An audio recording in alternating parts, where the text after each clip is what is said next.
Hello students, welcome back. आपका स्वागत है हमारे यूट्यूब चैनल स्वाध्याय सारथी पर। हम यहाँ चर्चा करेंगे इस वीडियो में रेनबो क्लास 12 के लिए जो कि पहला chapter Indian civilisation and culture है, जो महात्मा गांधी द्वारा लिखी गई है। आप इस चैप्टर को समझने के लिए हमारे जो पहले वीडियो बनाए गए हैं आप उसे देख सकते हैं। हम इस वीडियो में चर्चा करेंगे जो इंटरनल क्वेश्चंस एक्सरसाइज में है, तो उस क्वेश्चंस को डिस्कस करेंगे। उसके क्या एक आइडियल आंसर हो सकता है उसको हम बताने की कोशिश करेंगे। आप इसे देखें और कैसे आंसर करेंगे उसको समझने का प्रयास करेंगे। अगर आपने वो वीडियोस नहीं देखी है जिसमें हमने इस चैप्टर को डिस्क्राइब किया है, समझाया है, तो आप एक बार ज़रूर देख लें ताकि इस क्वेश्चन आंसर सेशन को समझने के लिए हमें आसान हो जाएगा।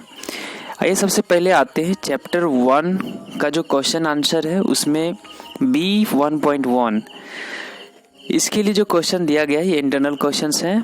Complete the following sentences on the basis of what you have studied. जो आपने पढ़ा है उसके आधार पर आपको क्या करना है, तो नीचे दिए गए वाक्यों को कंप्लीट करना है, यानी पूरा करना है। तो हमने जो चैप्टर पढ़ी है ये उसके आधार पर जो है हमको क्या करना है, तो इसको आंसर करनी है, खाली स्थान को भरने। तो पहला है India's glory is that it remains immovable. तो आप अगर पैराग्राफ देखेंगे, चैप्टर पढ़ेंगे, तो वहाँ आपको ये लाइन मिल जाएगी। India's glory is that it remains immovable. मतलब हुआ कि इंडिया की ख्याति इसी में है, प्रसिद्धि इसी में है कि वो अभी भी क्या है, तो अडिग है। दूसरा क्वेश्चन है the charge against India is that her people are so uncivilised, ignorant and stolid. तो the charge against India is that, उसके बाद का जो पोर्शन है वो हमारा आंसर है her people are so uncivilised, ignorant and stolid. ये लाइन आप पैराग्राफ में आपको डायरेक्ट मिल जाएगा। तीसरा है we dare not change what we have tested and found true on the anvil of experience. We dare not change what. इसके आगे का लाइन आप पैराग्राफ पढ़ेंगे तो वहाँ आपको आंसर ये मिलेगा। तो इसमें खाली जगह में होगा we have tested and found true on the anvil of experience. अगले क्वेश्चन की तरफ बढ़ते हैं, ये भी खाली स्थान पर ही आधारित है। चौथा क्वेश्चन है our ancestors set a limit to our indulgences because the more we indulge in our passions the more unbridled they become. तो यहाँ से because के बाद जो है the more we indulge in our passion the more unbridled they become. हमारे पूर्वजों ने हमारे जो संलिप्तता है, हमारी जो आकांक्षा है, इच्छाएं हैं, उस पर क्या किया है, तो एक लिमिट, एक सीमा लगाया है। तो हम जितना अपने लालसा, अपने इच्छा को पूरा करने में संलिप्त हो जाते हैं, उतना ही क्या हो जाता है, तो ये असीमित हो जाता है और हम असंतुष्ट हो ही रह जाते हैं। तो इसलिए उन्होंने एक लिमिट लगाया हुआ है। तो ये जो खालिस्तान है वो इस प्रकार से हो जाएगा इसका the more we indulge in our passion the more in unbridled they become. Fifth number है our forefathers did not invent machinery because.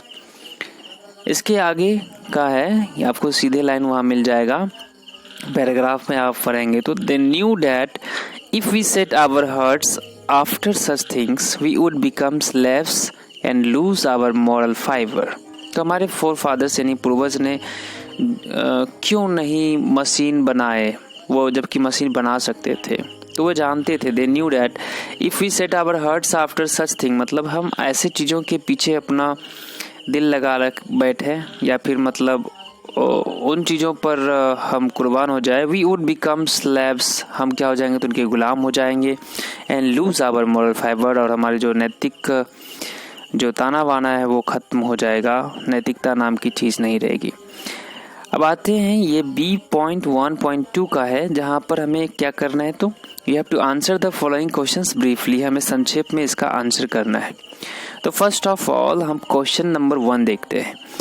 How is Indian civilisation different from European civilisation. Students, आप questions को जब पढ़ रहे हैं तो वहाँ देखिए कह रहा है कि हाउ इज़ इंडियन सिविलाइजेशन, किस प्रकार से भारतीय सभ्यता जो है डिफरेंट फ्रॉम यूरोपियन सिविलाइजेशन, यानी कि वो यूरोपियन सिविलाइजेशन से, यूरोपियन सभ्यता से अलग है। ये कंप्लीट चैप्टर जो है वो क्या कह रहा है कि इंडियन सिविलाइजेशन का कंपेयर कर रहा है यूरोपियन सिविलाइजेशन या वेस्टर्न सिविलाइजेशन से। तो ये जो कुछ पैराग्राफ हैं, पैराग्राफ 8 तक, उस पर आधारित ये क्वेश्चंस हैं, तो इसके आधार पर ही आंसर है। तो हमने 2 आधार बनाया जहाँ पर इसको हम डिफरेंट दिखा रहे हैं। तो in the following ways Indian civilisation is different from European civilisation.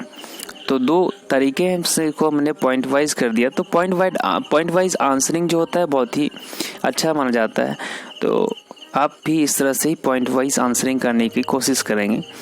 तो पहला है European civilisation did not exist longer in their former glory while Indian civilisation remains steady. तो पहला पॉइंट हो गया कि यूरोपियन सिविलाइजेशन जो है वो अपने जो फॉर्मर ग्लोरी है, मतलब जो पूर्व की ख्याति है, प्रसिद्धि है, उसमें वो लंबे समय तक नहीं रह पाया, यानी वो खत्म हो गया। लेकिन जो इंडियन सिविलाइजेशन है वो हमेशा के लिए अभी भी क्या है तो बना हुआ है। सेकेंड नंबर है पॉइंट्स, यूरोपियन सिविलाइजेशन प्रोमोट्स मटेरियलिज्म्स। जो यूरोपियन सिविलाइजेशन है या फिर वेस्टर्न सिविलाइजेशन है वो क्या करते हैं, तो जो मटेरियलिज्म है, यानी उपभोक्तावाद है, भौतिकत्व है, इन चीज़ों को प्रमोट करते हैं, बढ़ावा देते हैं। While Indian civilisation elevates the moral wing, वहीं भारतीय सभ्यता जो है नैतिक होने को बढ़ावा देता है। तो पहले क्वेश्चन का आंसर ये हो गया, तो आप इसे लिख सकते हैं। अब अगले क्वेश्चन की तरफ हम बढ़ते हैं। देखा जाए तो क्वेश्चन है, why does Gandhi say that mind is restless bird, what makes the mind restless. यहाँ 2 क्वेश्चन है, मतलब एक ये क्वेश्चन नंबर 2 का 2 पार्ट में क्वेश्चन है। पहले पार्ट में है कि गांधी जी ने ऐसा क्यों कहा कि माइंड इज रेस्टलेस बर्ड, कि मन जो है वो क्या है तो अस्थिर चिड़िया की तरह है। फिर दूसरा क्वेश्चन उसमें है कि व्हाट मेक्स माइंड रेस्टलेस, क्या कारण है कि मन जो है अस्थिर रहता है, मन चंचल होता है, क्या कारण है। तो इसका आंसर है Gandhi says that mind is a restless bird because of its nature. इसकी प्रकृति, उसका नेचर ही ऐसा है कि उन्होंने इसको क्या कहा है तो एक रेस्टलेस बर्ड कहा है। क्या नेचर है, that is the more it gets the more it wants, मतलब जितना ही इसको मिलता है उतना ही चाहता है, मतलब एंड स्टिल रिमेन्स अनसेटिस्फाइड, और हमेशा के लिए वो क्या रहता है तो असंतुष्ट ही रहता है। तो मन जो है हमेशा के लिए असंतुष्ट ही रहता है, उसको जितना मिलता है और उसको चाहिए। इसीलिए गांधी जी ने इसे माइंड को क्या कहा है तो रेस्टलेस बर्ड कहा है। दूसरा है कि व्हाट मेक्स माइंड रेस्टलेस, मतलब क्या कारण है कि माइंड जो है, मन जो है अस्थिर होता है। तो क्या कारण है, हमने अगला पैराग्राफ में लिखा, our indulgence in our passions makes the mind restless. हमारी जो लालसा है, इच्छा है, तो इसमें जो हमारी संलिप्तता है कि हम उसमें पूरे लिप्त हैं, शामिल हैं, तो ये चीज़ जो है वो क्या करता है तो माइंड को रेस्टलेस बना देता है। तो our indulgence in our passion makes the mind restless. तो दोनों ही पार्ट को जब हम आंसर करेंगे तो दोनों पार्ट का आंसरिंग हम अलग अलग पैराग्राफ में करेंगे, डिवाइड करके करेंगे, ये परफेक्ट रहेगा। क्वेश्चन नंबर 3 की तरफ हम आते हैं। क्वेश्चन नंबर 3 कहता है, why did our ancestors dissuade us from luxurious and pleasures, did they do the right thing. यहाँ भी 2 पार्ट में क्वेश्चन है। पहला पार्ट कह रहा है कि हमारे पूर्वजों ने क्यों हमें मना किया है या हमें रोका है लग्जूरियस और प्लेजर से, यानी जो आमोद प्रमोद है या फिर विलासितापूर्ण जीवन है, इसे जीने से हमें क्यों रोका है। क्या उन्होंने सही किया, मतलब हमें रोका है, क्या ये सही काम किया, दूसरा क्वेश्चन है। तो पहले क्वेश्चन का आंसर होगा, our ancestors observe that happiness was largely a mental condition. तो हमारे जो पूर्वज हैं उन्होंने ये देखा, अनुभव किया कि जो खुशी है, जो वास्तविक खुशी, रियल हैप्पीनेस, वो क्या है तो एक मानसिक स्थिति है।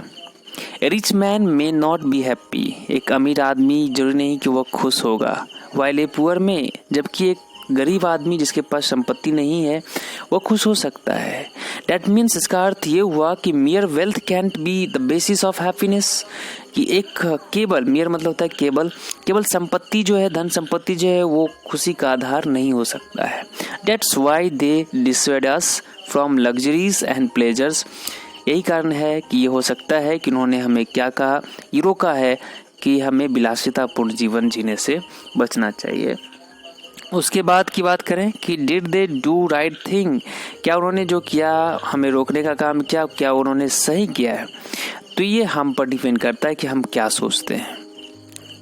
तो लेट्स सपोज कि हमारा ऑब्जर्वेशन, ये तो मेरा ऑब्जर्वेशन है कि today while we observe around, हम जब चारों तरफ देखते हैं, अनुभव करते हैं, we see that people are worried, लोग चिंतित हैं, एनेक्सियस एंड डिप्रेस्ड, ठीक है, तनावपूर्ण हैं, चिंतित हैं, चिंताग्रस्त हैं। Even they have luxurious life style, जबकि उनके पास जो है जीने का जीवन का जो चर्या है या फिर जो जीवन स्तर उनका बहुत विलासितापूर्ण है, जीवन जीने का जो तरीका है वो विलासितापूर्ण है, ठाट बाट से जी रहे हैं, लेकिन फिर भी डिप्रेस्ड हैं, वो डिप्रेशन में जा रहे हैं। Thus we can conclude that they did the right thing. तो मुझे लगता है कि उन्होंने सही कहा कि कुछ लिमिट होना चाहिए लग्जरियस लाइफ का, प्लेजर्स का, या फिर आप देख सकते हैं कि और भी कुछ ऐड कर सकते हैं कि जैसे जैसे वो लग्जरियस लाइफ जी रहे हैं वैसे वैसे क्या है, तो उनकी हेल्थ जो है वो जा रही है,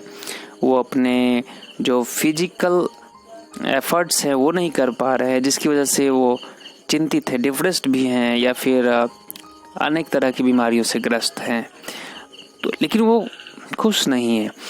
तो इस हिसाब से हम कह सकते हैं कि हमारे जो पूर्वज है वो उन्होंने ठीक किया। तो आप इसका आंसर इस प्रकार से 2 पार्ट में कर सकते हैं। अगले क्वेश्चन की तरफ हम बढ़ते हैं। अब यहाँ question number 4, why according to Gandhi have we stuck with the same kind of plow as existed thousands of years ago?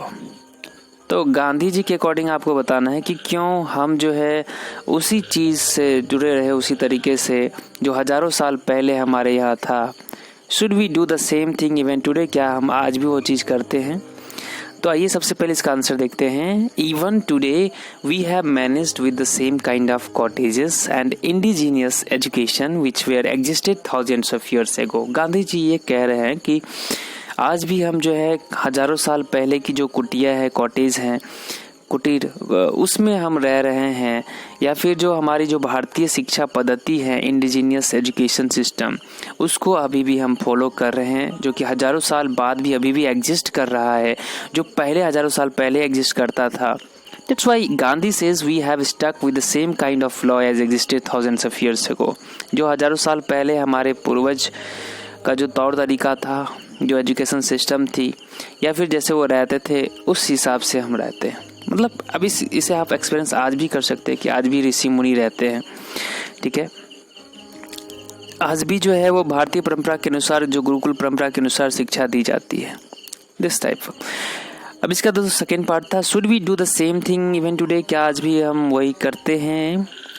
तो हमारा आंसर है कि yes, we should do the same thing, क्या करना चाहिए? ये सवाल, ये सजेशन आपसे मांग रहे हैं, तो हम सजेशन दे रहे हैं कि हाँ चाहिए, we should do the same thing even today, आज भी हमें वैसा ही करना चाहिए। There are many examples of developed countries which promoted their language, culture and ancient education. ऐसे कई उदाहरण है, कई देशों का उदाहरण है, कई सभ्यताओं का उदाहरण है, जिसमें आप देख सकते हैं कि जैसे जापान है या फिर चाइना है, तो उन्होंने क्या किया है, तो अपने लैंग्वेज, अपने कल्चर या फिर जो अपने प्राचीन एजुकेशन सिस्टम है उसको प्रमोट किया है। But we are developing country, लेकिन हम जो है भारतीय वो डेवलपिंग कंट्री, विकासशील हैं। We just copied western civilisation and their education system. Mahatma Gandhi ने तो ये लेख बहुत पहले लिखा, लेकिन अभी की स्थिति अगर देखेंगे तो हमने जस्ट क्या किया है, तो वेस्टर्न सिविलाइजेशन को कॉपी कर लिया है। वैसे भी हमारा जो एजुकेशन सिस्टम है वो तो मैकाले का सिस्टम है, जो कि हमें क्या बनाता है, तो नौकर बनाता है। खैर, आते हैं अगले क्वेश्चन की तरफ। Question number 5, how did our ancestors view large cities, why were they satisfied with small villages. Question कह रहा है कि how did our ancestors view large cities, उन्होंने लार्ज सिटीज को किस रूप में देखा, एंसेस्टर हमारे पूर्वजों ने। Why were they satisfied with small villages, वे छोटे छोटे गाँव से संतुष्ट क्यों थे। इसका आंसर है सबसे पहला पार्ट का कि उन्होंने एक बड़ी सिटी को किस रूप में देखा। Our ancestors viewed that large cities as a trap, उन्होंने बड़े बड़े शहरों को एक जाल की तरह देखा। एंड ए यूजलेस बर्डन, और उन्होंने कहा कि एक ऐसा व्यर्थ, यूजलेस बर्डन मतलब बोझ है, शहर को उन्होंने बोझ बताया। Where people can't be happy, जहाँ पर लोग खुश नहीं रह सकते। Poor man would be robbed by rich man, जहाँ पर जो गरीब लोग हैं वो अमीर लोगों के द्वारा लूटे जाएंगे। इसका दूसरा पार्ट है कि Why were they satisfied with a small village, क्यों वे छोटे गाँवों से ही संतुष्ट थे। तो इसका आंसर है since in cities there would be gangs of thieves and robbers, prostitutions and evil flourishing in them, therefore they were satisfied with small villages। जो कि जो शहर में है ऐसे चोरों का गैंग होगा, झुंड होगा, लुटेरे होंगे, ऐसे प्रोस्टिट्यूशंस होंगे, बुरे काम किए जाएंगे, एविल बुराइयाँ जो है वो फले फूलेंगी, इसीलिए वे छोटे गांव से ही क्या थे तो संतुष्ट थे।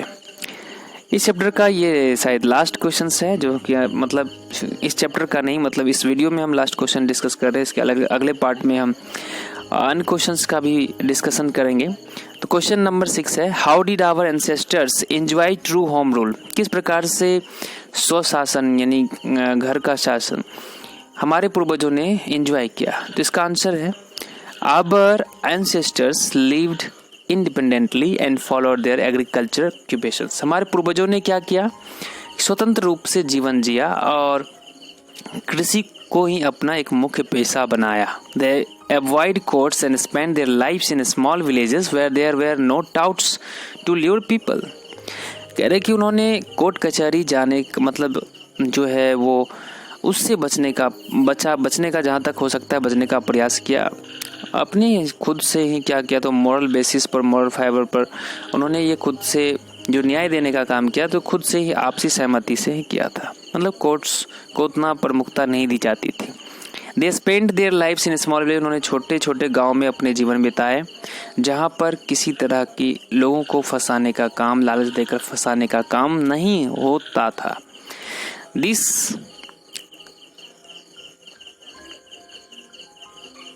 This way we can say that they enjoyed true home rule। इस प्रकार से हम कह सकते हैं कि उन्होंने एक प्रकार से क्या किया तो सही में जो स्वशासन है, होम रूल है, उस चीज़ को जिया है।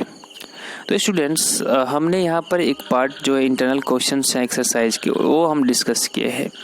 इसके अगले वीडियोज़ में अगला पार्ट जो होगा उसको हम डिस्कस करेंगे, फिर जो एंड एक्सरसाइज हैं उसके क्वेश्चंस को डिस्कस करेंगे, फिर उसके बाद जो वीडियोस बनेंगी उसमें ओवरऑल जो है ऑब्जेक्टिव टाइप क्वेश्चंस हम बनाएंगे जो कि बोर्ड एग्ज़ाम्स के पैटर्न पर होगा, और फिर हम उसको डिस्कस करेंगे।